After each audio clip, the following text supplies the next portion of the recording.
Okay, what are your thoughts on kind of trendy diets like the intermittent fasting now is kind of real trendy. Right. What do you think about that for this demographic? Is it healthy or is it risky?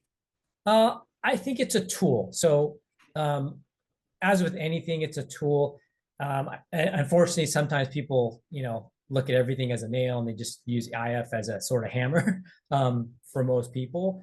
Um, I think the two biggest things I would say, or maybe three, where you have to be careful with intermittent fasting.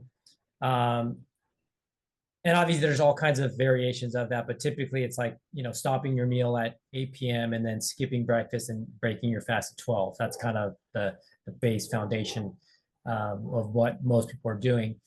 But I think if energy is an issue where their energy is not stable and they're kind of going up and down, that's where you have to be really careful with IF.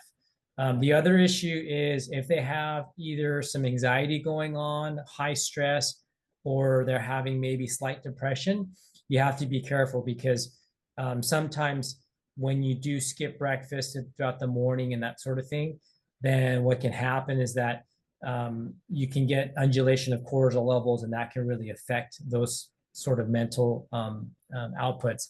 And then the other one is just a practical thing of, when you don't eat all day, let's say, for example, people take it to the extreme and they just eat dinner at night.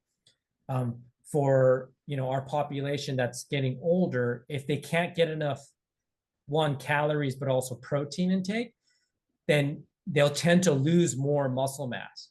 And then also, obviously, if they're have a predilection towards bone mass loss, then that's a whole other issue of leading to osteopenia, then obviously extreme case of osteoporosis. So that's where you kind of have to, be careful with that. It's not for everybody.